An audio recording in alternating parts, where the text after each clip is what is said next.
رحمت ہے، یعنی اس طریقے سے جھکنے چاہیے. اب کیا ہوتا ہے، منع ہے ماں باپ کے سامنے ٹانگیں پھیلا کے بیٹھنا، منع ہے ماں باپ کے سامنے زیادہ بولنا، منع ہے ماں باپ کے آگے آگے چلنا. اگر وہ ساتھ چل رہے ہوں تو ان سے آگے چلنا منع ہے. یہ تعلیمات آل محمد ہے. وہ اگر بیٹھے ہوں تو ان کے سامنے بیٹھنا، ان سے پیچھے بیٹھے، ان کے برابر میں بیٹھے، تھوڑا سا ہٹ کے بیٹھے. ایسا نہ ہو کہ کوئی یہ سمجھے کہ صاحب یہ ان کے برابر آ گئے. یہ برابری کا تصور کسی کے ذہن میں نہ آنے پائے، بلکہ جب تم ان کے ساتھ چلو تو اس طریقے سے چلو کہ احساس ہو کہ آقا کون ہے اور غلام کون ہے، باپ کون ہے اور بیٹا کون ہے. یہ احساس ہے. اللہ اکبر. اور امام کی جو دعا ہے صحیفہ سجادیہ میں چوتھے امام کی جو دعا الولد لوالدہ، بیٹے کی دعا اپنے باپ کے لیے، اپنے ماں باپ کے لیے جو دعا ہے، ایک دعا وہ ہے کہ جو باپ کی بیٹوں کے لیے، دونوں دعائیں ہیں اس میں. ماں باپ کی دعا اپنی اولاد کے لیے، اور اولاد کی دعا ماں باپ کے لیے. 24ویں یا 25ویں دعائیں دونوں ایک ساتھ ہیں. اسے آپ پڑھیں. اللہ اکبر. امام کہتے ہیں میرے اللہ میرے دل میں میرے ماں باپ کا خوف ایسے داخل کر دے جیسے ایک ظالم و جابر بادشاہ کا خوف اس کی رعایا کے دل میں ہوتا ہے. صدام جیسا ڈکٹیٹر ہو، کس کی ہمت ہے جو پلک جھپکائے؟ ہلنے سے پہلے پوچھے گا، بیٹھنے سے پہلے پوچھے گا، کوئی بھی ضرورت ہو اس سے پہلے پوچھے گا. امام نے عجیب مثال دی. اللہ اوپر. امام فرماتے ہیں میرے اللہ میرے دل میں میرے ماں باپ کا خوف، ان کی ڈر اور ان کی عظمت ایسے داخل کر دے کہ جیسے ایک ظالم و جابر بادشاہ کے سامنے اس کی رعایا کا حال ہوتا ہے کہ وہ اٹھنے کے لیے بھی اس کی اجازت مانگتے ہیں اور بیٹھنے کے لیے بھی اس کی اجازت مانگتے ہیں. اللہ. اس کے بعد فرماتے ہیں میرے اللہ میرے ہاتھوں کو ایسے نرم کر دے کہ جیسے میرے ماں باپ نے میرے بچپنے میں نرم ہاتھوں سے میری خدمت کی ہے. یہ دعا کا جو سلیقہ اور طریقہ ہے، یہ ادب ہے اہل بیت علیہ السلام. یہ قرآن کی تفسیر ہے. وَاخْفِضْ لَهُمَا جَنَاحَ الذُّلِّ مِنَ الرَّحْمَةِ. جب ان کے سامنے جاؤ تو اپنے کندھوں کو عاجزی سے جھکا. اس کے بعد قرآن کہتا ہے وَقُلْ رَبِّ ارْحَمْهُمَا كَمَا رَبَّيَانِي صَغِيرًا. یہ کام جب ہم سب سے آخر میں کرتے ہیں تو سب سے شروع میں ہم کرنے بیٹھ جاتے ہیں. قرآن کہتا ہے یہ بعد میں ہے، دعا کا کام بعد میں ہے، فاتحہ کا کام بعد میں ہے، خدمت پہلے ہے. پہلے خدمت بتائی جا رہی ہے کہ کیسے خدمت کرنی ہے. اس کے بعد قرآن کہتا ہے قُلْ رَبِّ ارْحَمْهُمَا كَمَا رَبَّيَانِي صَغِيرًا. اب کہو کہ میرے اللہ اے میرے پروردگار میرے ماں باپ پہ ایسے ہی رحمت نازل فرما جیسے بچپنے میں انہوں نے میرے اوپر رحم کیا ہے. اچھا اتنے کام کروائے اللہ نے، کروائے نہیں کروائے؟ کیا کہا؟ ان کے ساتھ حسن سلوک سے پیش آ، ان کی خواہشوں کو ان کی زبان پہ آنے سے پہلے پورا کرو، انہیں اف تلک نہ کہو، انہیں چھڑکو مت، ان کے سامنے کندھے جھکا کے بیٹھو. ہیں یہ سارے حکم دیے ہی نہیں دیے؟ اب اتنے سارے حکم کروانے کے بعد اللہ نے کہیں یہ تو نہیں کہا کہ انہیں 100 روپے دو، 200 روپے دو، 500 روپے دو یا 1000 روپے دو. کہیں پہ یہ نہیں کہا. اس کا مطلب یہ ہے کہ اللہ ہمارے ذہنوں سے اس جالے کو صاف کرنا چاہتا ہے کہ انہیں تمہارے پیسوں کی ضرورت نہیں ہے، تمہارے دیے ہوئے احترام کی ضرورت ہے. یہاں سے ہم نے 2000 5000 روپے انہیں بھیج دیے تو ہم یہ سوچنے لگے کہ ہم نے ان کا حق ادا کر دیا. حق نہیں ادا ہو سکتا. انہیں تمہارے مال کی ضرورت نہیں ہے، انہیں تمہارے پیسوں کی ضرورت نہیں. ارے جب انہیں تمہارے پیسوں کی ضرورت تھی تب انہوں نے اپنی دولت تمہارے اوپر قربان کی ہے، تب انہوں نے اپنا پیسہ تمہارے اوپر قربان کیا. انہیں تمہارے پیسوں کی ضرورت نہیں، ان کی احساسات کو سمجھنے کی ضرورت ہے. اور آپ اتنے کام کروانے کے بعد ذہن میں یہ بات نہ پیدا ہو جائے کہ صاحب ہم نے تو حق ادا کر دیا، ہم سے بڑا فرما بردار کون ہے. مگر یہ اللہ سے آخر میں دعا کرنا کہ میرے اللہ میرے ماں باپ پہ ایسے ہی رحمت نازل فرما جیسے بچپنے میں انہوں نے میرے اوپر رحم کیا ہے. مثلا آپ مجھ سے کہیں گے مولانا مجھے 100 روپے دے دیجیے. میں نے جیب میں ہاتھ ڈالا، میں نے کہا بھائی 85 ہی روپے ہیں، 100 روپے تو ہے نہیں. اور جب میرے پاس نہیں ہے تو میں کسی دوسرے سے کہوں گا کہ آپ کو دے دیجیے. ہوگا یا نہیں ہوگا؟ دوسرے سے کب کہا جاتا ہے؟ جب خود نہ دے سکتا ہو. قرآن یہی تو کہہ رہا ہے کہ کہ اتنی خدمت کرنے کے بعد بھی تم انہیں کچھ نہیں دے سکے ہو، اب ہم سے دعا کرو، ہم علی کل شیء قدیر ہیں، تم نہیں دے سکتے ہو مگر ہم ان کا حق ادا کر سکتے ہیں، اب ہم سے کہو کہ میرے اللہ ان پہ ایسے ہی رحمت نازل فرما جیسے انہوں نے بچپنے میں مجھ پہ رحم کیا ہے، وہ رحمت ہم ادا کریں گے۔ تم کیا دینے والے، تمہارے دینے سے انہیں کچھ نہیں ملنے والا، جو زندگی انہوں نے گزار دی، جو زحمتوں میں، جو پریشانیوں میں، تم لاکھ انہیں اسی کے کمرے میں رکھ دو، وہ عمر تو ان کی پلٹ کے آنے والی نہیں، وہ زندگی جو انہوں نے قربان کی ہے، وہ وقت جو انہوں نے قربان کیا وہ حاصل ہونے والا نہیں ہے۔ کتنی بڑی قربانیاں انہوں نے دی اور پلٹ کے ہمارا یہ کہنا کہ ہمارے لیے کیا ہی کیا ہے۔ اس کا مطلب یہ ہے کہ اگر یہ زبان، یہ آوازیں ہمیں معاشرے میں سنائی دے رہی ہیں کہ آپ نے ہمارے لیے کیا ہی کیا ہے، آپ نے ہمیں دیا ہی کیا ہے، معصوم فرماتے ہیں اگر انہوں نے کچھ بھی نہ دیا ہو، یہ جو انہوں نے فادر نیم میں اپنا نام تمہیں دے دیا ہے، یہ جو اپنا نام انہوں نے تمہیں دے دیا ہے، ذرا انہیں اپنی زندگی سے ہٹا کے دیکھو، کچھ بھی نہیں دیا۔ چلو فارم بھرنے کہیں پہ جاؤ، پاسپورٹ بنوانے کے لیے فادر نیم کا پورشن خالی چھوڑ دیں، پاسپورٹ بن جائے۔ اسکول میں اپنے بچے کا ایڈمیشن کرائیں، فادر نیم کی جگہ چھوڑ دیں، کوئی آپ کے بچے کا ایڈمیشن لینے کے لیے تیار؟ آپ کہتے ہیں کہ صاحب ترقی کا زمانہ ہے، باپ کے نام کی ضرورت نہیں ہے، نام کی ضرورت ہے۔ تو جس کے نام کا اتنا پروٹوکول ہو، اس کی ذات کا پروٹوکول کتنا ہوگا، جس کے نام پہ اتنا مل رہا ہے۔ اللہ اکبر، یہ اہل بیت علیہ السلام کا مقصد ہے۔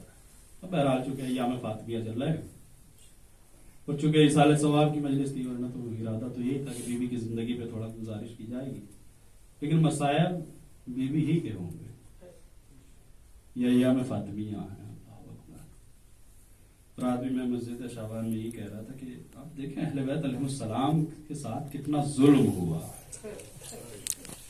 کیا خطا ہے ان کی، انہوں نے کسی کا کچھ لیا؟ یہ کمالات دنیا سے دیکھے نہیں گئے، یہ تعلیمات جو آل محمد نے بانٹی ہیں ان کے دشمن ہو گئے۔ اللہ اکبر، کتنے دشمن ہو گئے کہ آپ عمر کو چھپا لیں اور حلیہ بتانا شروع کریں کہ ایک بی بی ہے جو کھڑی ہے، عصا کا سہارا لیے ہوئے، کمر جھکی ہوئی ہے۔ آپ کسی کو حلیہ بیان کریں کہ ایک ایسی بی بی ہے کہ جس کی کمر جھکی ہوئی ہے، بال سفید ہو چکے ہیں، چہرے پہ جھرریاں پڑ چکی ہیں،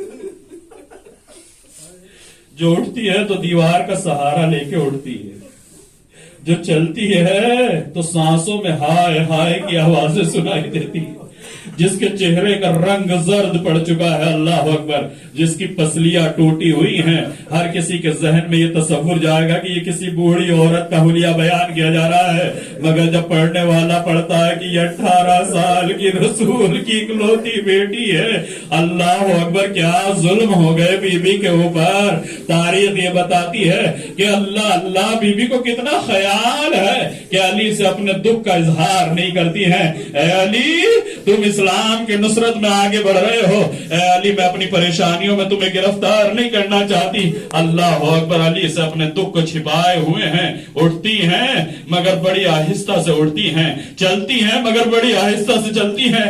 علی محسوس کر رہے ہیں مگر فاطمہ کی زبان پہ کوئی دکھ اور درد کا نوحہ نہیں سنائی دیتا۔ اللہ اکبر، علی سے چھپائے ہوئے ہیں۔ ایک دن جب مولا کائنات گھر میں آئے تو علی کو فاطمہ نے آواز دیا، ابو الحسن ذرا میرے قریب آؤ، مجھے کچھ بات کرنا۔ علی نے سوچا کہ شاید فاطمہ آج اپنی مشکلات کا بیان کریں گی، شاید آج فاطمہ اپنے دکھ اور درد بیان کریں گی، مگر اب فاطمہ کا درد کیا ہے؟ پسلیوں کا ٹوٹنا فاطمہ کا درد نہیں ہے، چہرے پہ جھریوں کا پڑ جانا یہ فاطمہ کا درد نہیں ہے، کمر کا جھک جانا یہ فاطمہ کا درد نہیں ہے۔ فاطمہ کا درد کیا ہے؟ اللہ اکبر، علی کی ولایت پہ ہونے والا ظلم یہ فاطمہ کے لیے درد ہے۔ بلانے کے بعد کہتی ہیں، علی میں نے سنا ہے کہ مدینے میں کوئی تمہیں سلام